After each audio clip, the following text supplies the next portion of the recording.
Kadangi visi dažniausiai dirbame sėdimą darbą ir nuo šio darbo stingsta mūsų raumenys, mūsų kūnas ir mums tikrai reikia ištempti savo kūną, pastiprinti kai kurias raumenų grupės, kad mes tiesiog jaustumėm sveiki ir galėtume toliau gyventi visiškai aktyvų savo gyvenimą. Taigi, pirmiausia, norėčiau paaiškinti, kaip taisyklingai reikėtų sėdėti darbo vietoje. Labai dažnai mes sėdime netaisyklingai, mūsų kūno padėtis mums iš karto pasako, kad mes iš karto trumpiname tam tikras raumenų grupės, o kai kurias ilginame. Turėtume atkreipti dėmesį į savo rankos padėtį, kad nebūtų užversta ranka, kad nelaužtume riešo sąnario, ranka turėtų būti ilga ir taisyklinga. Atkreipiamas dėmesys yra į nugarą ir į krūtinės raumenis. Jeigu mes duosime savo pečius, paduosime į priekį, mes trumpinsime krūtinės raumenis. Turėtume mes sėdėti taisyklingai padėtyje, atvedus šiek tiek pečius atgal, išlaikant natūralius nugaros linkius. Nugara turėtų taip pat būti tiesi, nepertiesinta, tačiau taisyklingoje padėtyje, kada yra ir viršutinis, ir apatinis nugaros linkiai. Labai didelis dėmesys yra skiriamas kojom, kadangi dažnai mėgsta moterys sėdėti užsidėjus vieną koją ant kitos, taip pernešant svorį nuo vieno sėdimojo kauliuko ant kito ir dažniausiai sėdime tik tais ant vieno. Turėtume sėdėti ant abiejų, atkryžiavus kojas. Kojos turėtų sąnarys būti kelio sąnarys 90 laipsnių kampu ir pėdos tvirtai padėtos.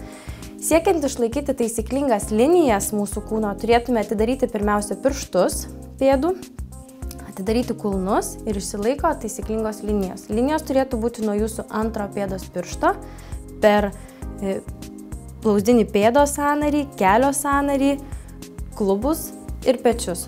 Labai svarbus dėmesys turi būti skiriamas taipogi kaklui.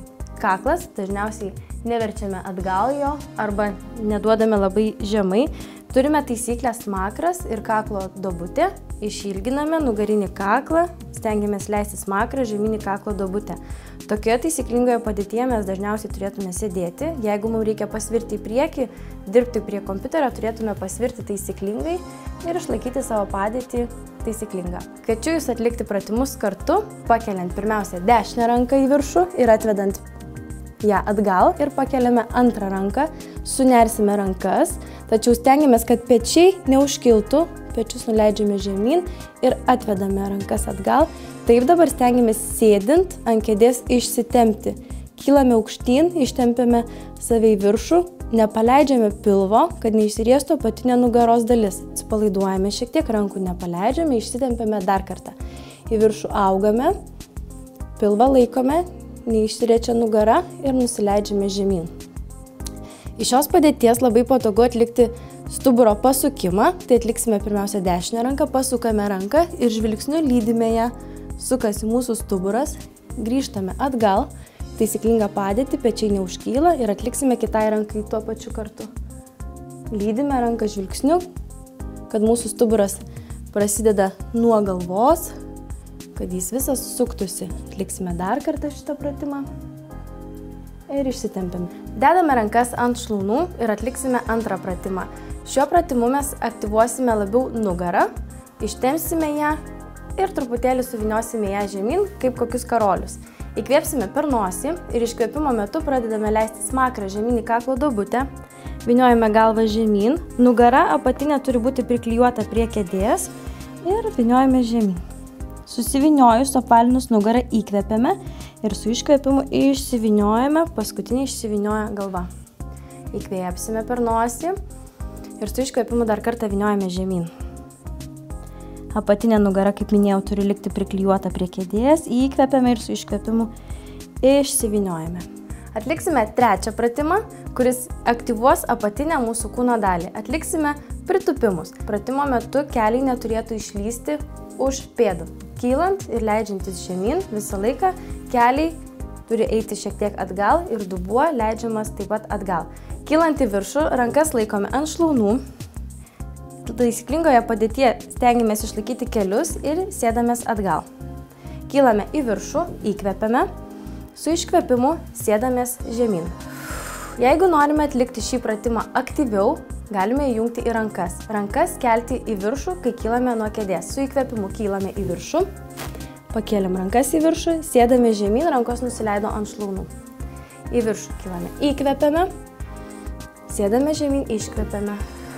Atliksime 4 pratimą, tačiau šio pratimo metu šiek tiek atsirenkime atgal į atlošą, apatinė nugaros dalis stengiamės, kad būtų priklijuota, rankomis įsikibkime į kėdę, kad išlaikytume didesnį savo kūno stabilumą. Kelsime po vieną koją į viršų.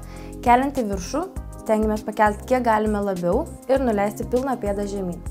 Keliame kitą koją ir nuleidžiame žemyn.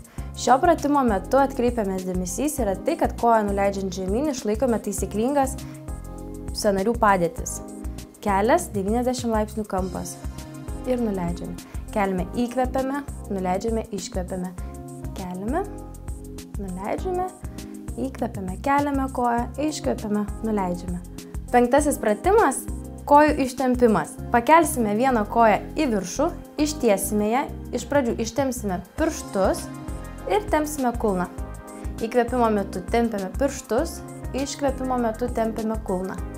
Įkvepiame, iškvepiame, įkvepiame per nosį, stengiamės įkvėpti, iškvėpti per burną.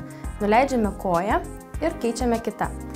Pirmiausia, ištiesiame koją, stengiamės, kad šlaunis būtų padėta, lengviau šiek tiek bus išlaikyti kojos padėtį, pirštą patempiame, tempiame kulną. Tempiant pirštą priekinę dalį ištempiame, tempiant kulną ištempiame nugarinę kojos dalį.